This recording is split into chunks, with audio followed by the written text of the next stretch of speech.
Hello and welcome to Inspire Her, the ultimate destination for women's empowerment, right here on the Achievement Channel.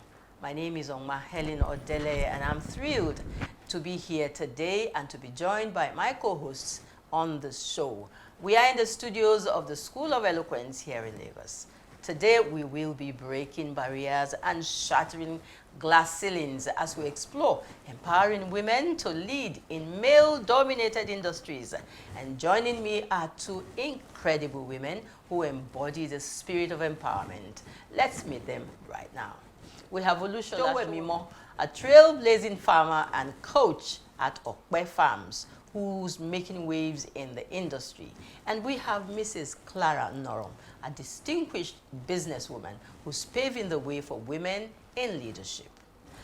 As Madam C.J. Walker once said, there is no royal flower-strewn path to success. Whatever success I have attained has been obtained by hard work.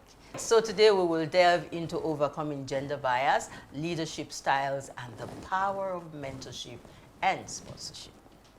Let's get started on this inspiring journey and explore how women can thrive in industries that are traditionally dominated by men, if there's anything like that. Hello and welcome once again. Thank you. It's so good to have you join me for this extraordinary conversation on how we can help to ginger and inspire our sisters out there in the business terrain. So let's get to meet you. A minute. Introduce yourself in a better way than probably I have done. Well, I'm Olusola Sowemimo. I went into organic farming when I realized that most of the food we're actually consuming had so much chemical in them. So I decided to know more, and I discovered that there was actually what you called organic food. And that got me inspired. I came back to Nigeria after learning of these at a conference in California, and I started Okpe Farms. Everybody I told that I wanted to farm, and they say, oh, what kind of farming? I say organic. I said, forget it. It's not possible. You can't do it, you know. And for me, when you say I can't do something, oh, wow. That's when you push me right into it. That's why we're here. Yes. So that's me in brief. And of course, having passed through the School of Eloquence, speaking is also my trade. Awesome. Thank you. All right, the business terrain. So my name is Clara Nnorom, as you've rightly introduced me. I went into a part of business that it was actually my mother's original business. My mother was into oil and gas. Wow. And it was solely male dominated to that point. And then I remember in Port Harcourt then it was so difficult for how would you be going into this kind of business? So my mother and one other lady, Mrs. Lasisi, Alaja Lasisi, were two of the millions of other men. So when I came to Lagos, I've been trying to figure it out. And then suddenly I ran into my friend's colleague who was in banking, and he had this model of retail gas shop. And I loved the mechanized way, simple, not the normal or usual thing that people do. I said I was interested. So yeah, I engaged him as my consultant. And when I started marketing it, and people were saying, oh, but you're a woman. But you're not from this particular tribe. How would you? I said, what has that got to do with success? And apart from what I do, the retail part of Oil and gas. I'm a speaker. As a matter of fact, the School of Eloquence discovered me. Wow. And I'm glad to meet a mentor, a big sister who has always inspired me, Mrs. Sowemimo. Okay. All right. To say that. So there's a synergy when you talk success, you know, in being able to communicate your thoughts and your ideas fluently, with confidence, which we get from the School of Eloquence. Oh, definitely. And the drive and the special thing that is in a woman also to succeed. All right? You've told me what inspired you into this. It's a family business, so to speak. Your mom started out. How about you? What inspired you into becoming a farmer? I know. My grandfather was a farmer, and he was quite wealthy. contrary to what people feel that, oh, farmers are poor people. Not only that, my mom started growing quite a number of what we ate at home at the back garden. But what then really pushed me into the core farming organically was the fact that she died of cancer of the colon at the age of 72. And I then went on vacation to the US and got these, emails saying that there was a cancer conference in California. That was how I decided I was going. And my sister-in-law was like, that's a very expensive journey. I said, if it's going to take every penny, I want to know what this is about. Got there and then heard everybody talking about organic food.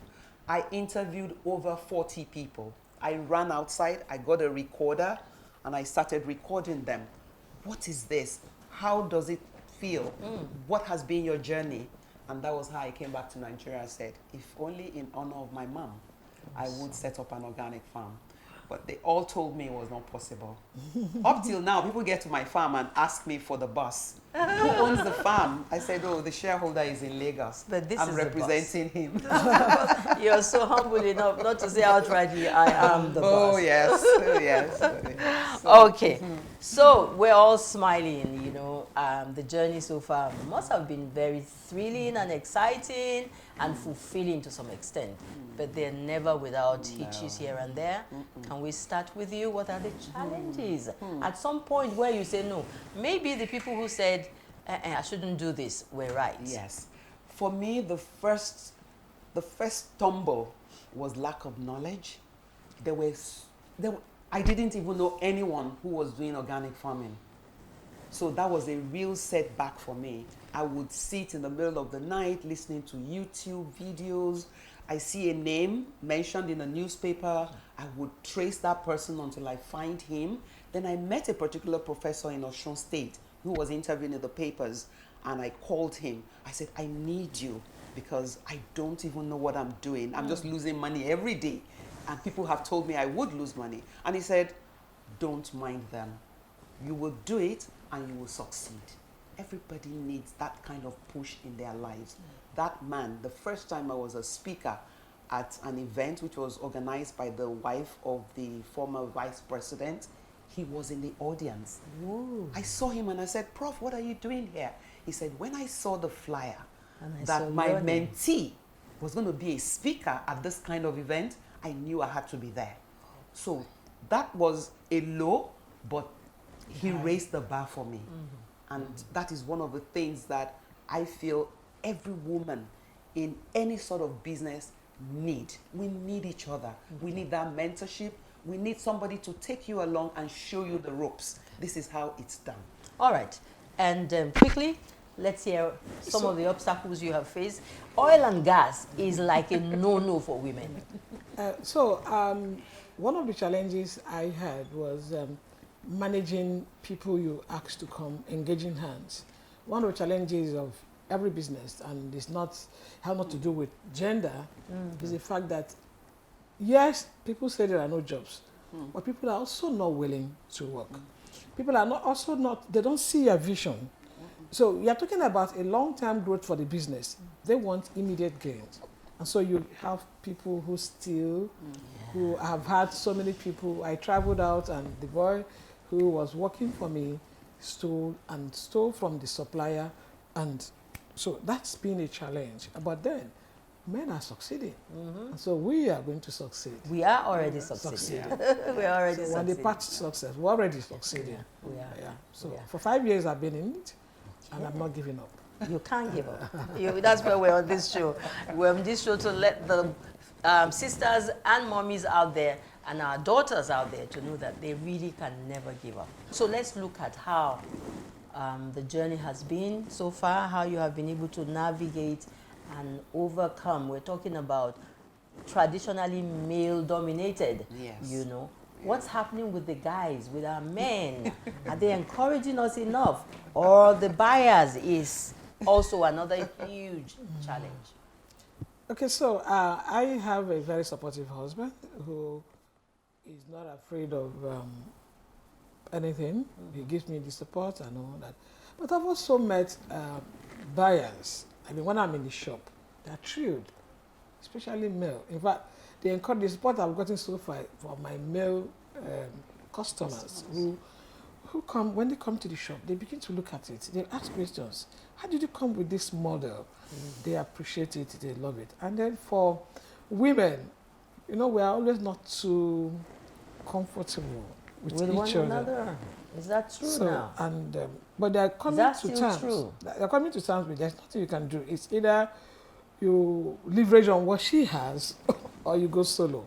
So we need to break that barrier. See, when people talk about male, female, I don't see those barriers. I see that we women need to encourage ourselves. And like I said earlier, my sister here she's been a very good support. In fact, when I saw her, I was just saying, goodness me, another encounter with her. So we need to, first of all, work with ourselves as women, accept who we are, and then the barrier is already broken. Okay. Yeah. All right. Finance seems to be one of the key areas that discourage women, especially the women, because economic empowerment is not, something that a lot of us are proud of. So, you didn't get a sponsorship. No. How? What was it that pushed you to be courageous enough to throw in what money you had to take off? Let me be honest. I had to drag my husband into this. Sometimes he wonders, what exactly are you doing? You could still go back to your law, because I'm always pulling at him. But really, one of the things that has worked in my favor was the determination and the passion to succeed. One other thing is that now we have strong networks of women. I have associations that I belong to that we support each other. There's so many of them. I could name so many of them. We are now coming together, and surprisingly enough, even the banks are beginning to offer us training. Yes, I was going to ask her that yes, question. They're beginning to offer training. So it's no longer come and take this money. They will train you. They will empower you with the knowledge so that even when you get the money, you know what to do with it.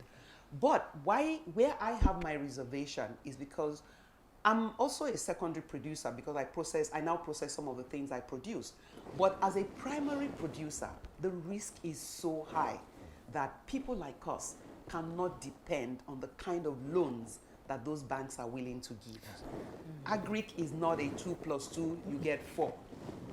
There was a break recently where there was no rain, and so many farmers lost what is in the ground. So we still need our banking industry to look into agric in a different way. My father was the first agric finance director at the CBN, and that was because he traveled the world and realized the quantum of support that farmers were getting. So he came back and made that proposition to the CBN, and they started that agric finance. But now we can't really say agric finance is what we farmers are empowered with, because the rates are too high. It's not working in our favor. They can do better. The risks are so high, most people would rather just avoid us. Okay. So loans and sponsorships and all of that for oil and gas, especially for women, how easy is it? So, very difficult, and it's a part that I wouldn't want to trade. Because, no. But I get some training from Zenith Bank, and on how to run a business and all that. But approaching them for facilities, no, because the conditions are too stringent. And I said, look at this time, price of gas has really gone up. And usually what people don't know is when the prices are going up, your margins are reduced. And so if you are taking a facility based on yesterday's margin, you'll be stuck at this time, because the margins are. So because I'm trading with my money, no matter how small it is, I'm not bothered about, because you're going to manage the crisis of no business. You're also going to manage the crisis of when things go wrong. 2 months ago, all my machines went down. the banks will not. So you want all of that burden to be yours? Yeah. Not an extra, no sleep, thinking of the interest rate that is piling up. And then when I approached them and they were telling me, and I just started, and they said they told me what I'm supposed to be doing every month. I said, oh, no moratorium. Said no, I have to. I said no. So their financing is not tailored as it is. Yeah. To assist. That's the word. Because whatever business you do, you need a long time to understand there are risks that we would never have thought of that will come your way. Wow. So you have to be strong to take the good times and the bad times.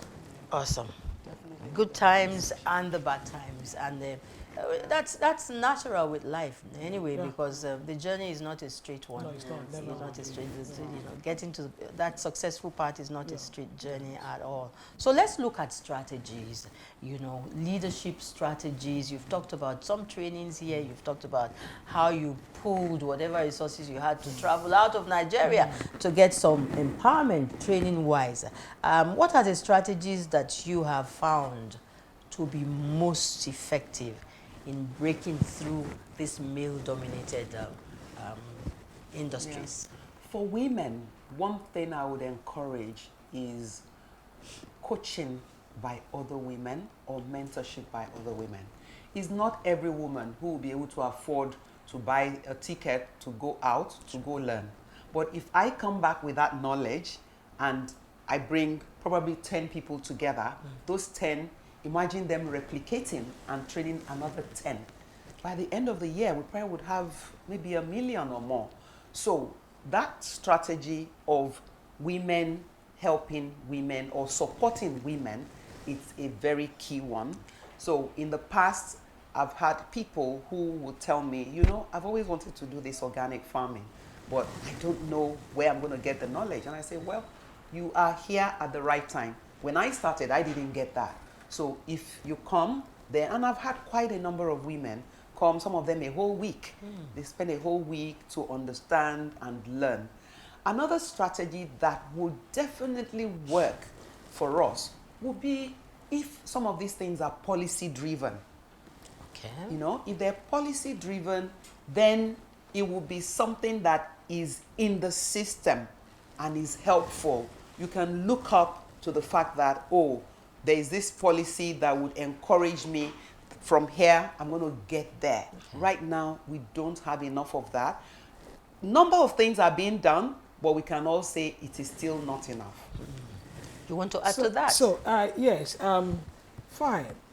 Women, mentoring women, it's okay. But women will also have to, on their own, willingly submit to learning. Yeah. A lot of people don't want to learn. And then you ask somebody, just get a book. They tell you it's expensive.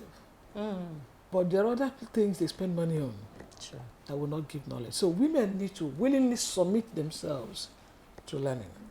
It's okay to get them together, but if the willingness is not there to improve on what, it's difficult to train people, especially adults. So if the willingness, there has to be a voluntary submission of self to learn. That's the only way we can break the barriers and then get going with knowledge. Lucky for you, your husband is supportive. Her husband has been supportive, has even given her money to start this business. Not a lot of women are that lucky. They're having challenges with their spouses. They're also having challenges with the children. How do you think that the women can forge through and push through this immediate family challenge? Let me start from you. One of the things because I farm in a community of about 40 communities, and I go out of my way to relate with quite a number of the women, because it's at the grassroots that we can actually do a lot more. So when I engage them in conversations, like the ones around me, they make gari is every 5 days, and all they think of is because their children might come back from school to ask for the odd 500 naira, 200 naira. For a woman who doesn't have the support of any man, that means a lot to her. So one of the things I've had to help them with is a bit of financial literacy. I am not so figure-minded, but I was happy when I made them realize that even in those things they were doing, they were hardly making any money. So just by locally sitting down and asking, how much did you buy the cassava? What are you getting out of this much? Then they realize that, oh, they were just working in vain, you know. So another thing that helps them is now being able to have a purse where, you know, the Ajor system, the savings, where they're putting something aside. 2 weeks ago, I did something that gave me immense joy. I told the women that beekeeping is one of the things I do, and it is something that does not require them to spend so much other than invest in the hive. So I was able to sponsor some of them to a training where they have, well, the training is going to end maybe in another 3 months. So they've come along, and the idea is that the few who I have sponsored, hotel, feeding, you know, all of that, then the knowledge. Luckily enough, the training came free from the UK, you know, through a body. And now they're all excited because I have also been able to make them see the financial implication. So what I just see is that if those of us who are educated can go into our little spheres of influence, talk to them about some of these things, they have a better appreciation. For instance, there was a time I had a huge order that I could never have done all by myself.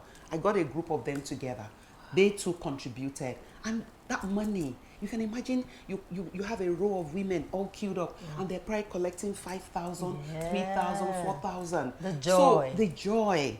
So there are ways. It's only if, like she said, if they're willing to learn, then you can empower yourself in other aspects, you know. And that becomes something that they can own.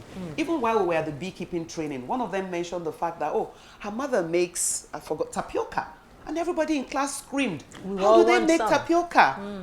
And I told her, I said, you're going to become a queen here today, you know. So if they can find other ways, you know, then things will get better. What it means that the other skills, yes. More women should just come forward. Yes, come forward. Yes, And those of us who are in their area can also bring them together, because some of them see us and they just feel intimidated.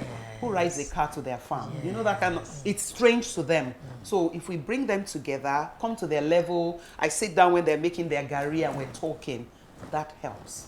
Okay, so sometimes I said to myself that it's beyond what I'm doing, beyond selling gas to women. And so you will be amazed to hear that some women just come to buy 1 kg. That's where I saw that I was really adding value. 1 kg just to make food for their children. And sometimes they don't have the money. I've been at a place, I've been in my shop where the woman came and she was screaming. What was the problem? Her cylinder was leaking. And she has told her husband, I said, because my boy has filled the cylinder, I saw the stress of financial, I said, just go. But make sure you throw this cylinder into. Come pick a cylinder here and spread out payment. And so they find, when I travel, they were trying to call me, and because I see the stress. A lot of them have 3 children, but the financial support from the men are not there. Not because the men don't want to, but because they're not able to. So we have to always not create barrier. I'm educated, I'm this level, so we just get everybody together so that we can all move together. Awesome. So what I've gotten from this is no matter what it is or wherever you are, there's really nothing stopping you. Exactly. Exactly. You must find that niche somewhere to contribute to the development of society and also elevate your status and others. Exactly. Thank you so much, my sisters. This has been so rewarding, and I'm looking forward to another round of conversation with you, just like this. Thank you again. Thank you. For us here at the School of Eloquence, our primary focus is on the art of public speaking, because it's a major problem.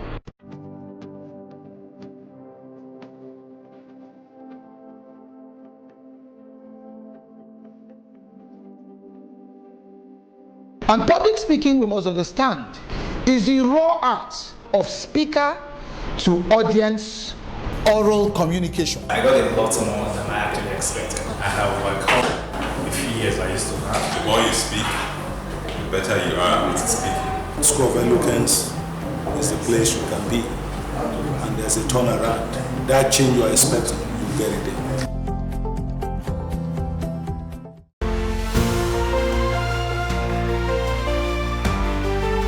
All right, and thank you for joining us on Inspire Her today. I'm Helen Odeleye, and I'm so grateful for the inspiring conversations that we have shared with our incredible sisters and guests today. Remember that women's empowerment is a journey that we're all on, and it's together.